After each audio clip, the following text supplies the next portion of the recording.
लोग आपको नज़रअंदाज तभी करते हैं जब उन्हें कोई आपसे बेहतर मिल जाता है या फिर वह स्वयं किसी और बेहतर इंसान की तलाश में होते हैं। इतना मत बोलिए कि लोग आपके चुप होने का इंतज़ार करें, बल्कि बस इतना बोलकर चुप हो जाएं कि लोग आपको दोबारा सुनने का इंतज़ार करें। खूबियाँ देखकर तो कितने ही प्यार जताएंगे, लेकिन ज़िंदगी में जगह उसे दो जो कमियाँ देखकर भी कभी साथ ना छोड़े। हद से ज़्यादा अच्छा होना भी ज़रूरत से ज़्यादा जलील करवा देता है। कभी भी उसे नज़रअंदाज मत करो जो तुम्हारी सच में परवाह करता है, क्योंकि आपको एक दिन ये एहसास होगा कि पत्थर जमा करते करते आपने हीरा गंवा दिया। जिंदगी का रास्ता बना बनाया नहीं मिलता, स्वयं बनाना पड़ता है, और जिसने जैसा रास्ता बनाया उसे वैसी ही मंजिल मिलती है। एकांत हमेशा आपको एक महत्वपूर्ण व्यक्ति से मिलवाएगा, और वो व्यक्ति है स्वयं आप। जब मन दुखी हो तो स्वयं से पूछना कितना और कब तक दुखी रहना है, तो मन कहेगा लोगों ने मेरे साथ गलत किया है, उन्हें मुझसे माफ़ी मांगनी होगी, उन्हें बदलना होगा। वो शायद कभी ना हो, क्योंकि उन्हें नहीं लगता कि उन्होंने कुछ भी गलत किया है। दुख लोगों के व्यवहार से नहीं बल्कि अपनी सोच से है। सोच बदलिए, दुख खत्म हो जाएगा। तारीफों के पुल के नीचे मतलब की नदी बहती है। आदमी चाहे लाख चीज़ें जान ले, पूरे जगत को जान ले, लेकिन जब तक वह खुद को नहीं जानता अज्ञानी ही कहलाता है। अगर कोई व्यक्ति आपको ठुकरा दे तो बुरा नहीं मानना, क्योंकि वो वास्तव में आपकी कीमत नहीं जानते हैं। मेहनत वो सुनहरी चाबी है जो बंद भविष्य के दरवाजे भी खोल देती है। अतीत पर मत रोवो, वो जा चुका है। भविष्य के बारे में मत सोचो, क्योंकि वो अभी तक आया नहीं है। वर्तमान में जियो और इसे खूबसूरत बनाओ। हमेशा शांत रहो, इससे आप खुद को बहुत ही मजबूत पाओगे, क्योंकि लोहा ठंडा होने पर ही मजबूत होता है। गर्म होने पर उसे किसी भी आकार में ढाल दिया जाता है।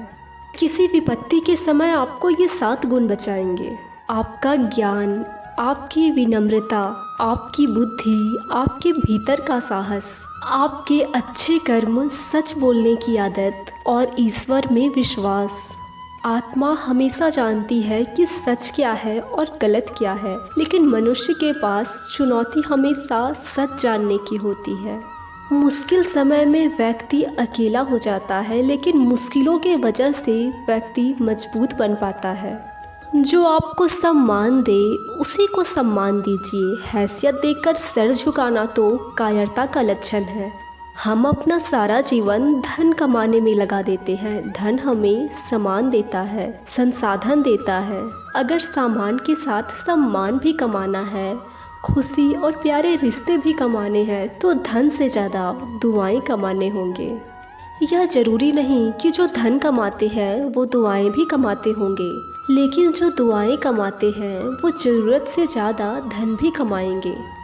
सब्र और सहनशीलता कमजोरी नहीं, बल्कि ऐसी ताकत है जो सब में नहीं होती।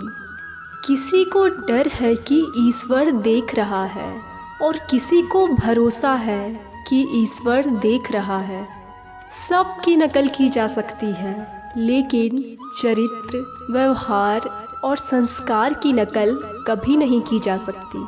श्री कृष्ण कहते हैं कि यदि आप धर्म करोगे तो आपको ईश्वर से मांगना पड़ेगा, लेकिन यदि आप कर्म करोगे तो ईश्वर को आपको देना पड़ेगा। छोटी सोच शंका को जन्म देती है और बड़ी सोच समाधान को। सुनना सीख लो तो सहना सीख जाओगे, और अगर सहना सीख लिया तो रहना सीख जाओगे। श्री कृष्ण कहते हैं कि बहुत सौभाग्यशाली होते हैं वे लोग जिन्हें समय और समझ एक साथ मिलती है, क्योंकि अक्सर समय पर समझ नहीं आती, और जब समझ आती है तो समय हाथ से निकल जाता है। श्री कृष्ण कहते हैं कि मन की शांति से बढ़कर इस संसार में और कोई संपत्ति नहीं है। कोई भी इंसान अपने जन्म से नहीं बल्कि अपने कर्मों से महान बनता है। जो मन को नियंत्रित नहीं करते उनके लिए मन शत्रु के समान कार्य करता है। मनुष्य अपने विश्वास से निर्मित होता है। जैसा वह विश्वास करता है वैसा वो बन जाता है। दूसरों से सहारा लेने पर व्यक्ति अपना अस्तित्व खो देता है। जिस प्रकार सूर्योदय होने पर चंद्रमा अपनी चमक खो बैठता है, वैसे ही महान वही है जो अपने बल पर खड़ा हो। जैसे जैसे तुम्हारी आयु बढ़ती है, तुम्हें यह एहसास होने लगता है कि तुमने व्यर्थ ही उन लोगों को महत्व दिया जिनका तुम्हारे जीवन में कोई योगदान था ही नहीं। चोरी, चुगली और झूठ, ये 3 बातें इंसान के चरित्र को बर्बाद करती है।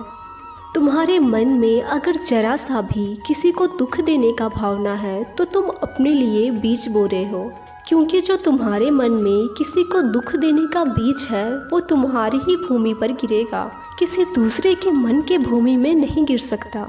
बीज जो तुम्हारे अंदर है, वृक्ष भी तुम्हारे मन के भीतर ही उगेगा। हकीकत में भगवान तो हर इंसान के अंदर है, खुद में उतर के तो देखो।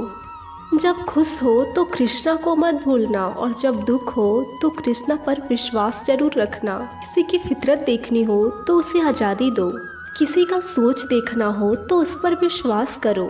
अगर आप दुख पर ध्यान देंगे तो हमेशा दुखी रहेंगे, और अगर आप सुख पर ध्यान देंगे तो हमेशा खुश रहेंगे। आप जिस पर ध्यान देंगे वो चीज़ सक्रिय हो जाएगी, आपके जीवन में तुरंत प्रवेश करना शुरू कर देगी। यही कुदरत का नियम है। अर्जुन ने तो केवल निर्णय लिया कि मुझे केवल श्री कृष्ण चाहिए, और श्री कृष्ण ने सारे निर्णय कर दिए। आप भी एक निर्णय करिए और फिर चाहे जो भी हो श्री कृष्णा को ही चुनिए, और फिर सारे निर्णय कृष्णा पर छोड़ दीजिए। किसी को कुछ कहने से पहले एक बार जरूर सोच लेना कि अगर यही शब्द आपको कोई और कहे तो आपको कैसा लगेगा।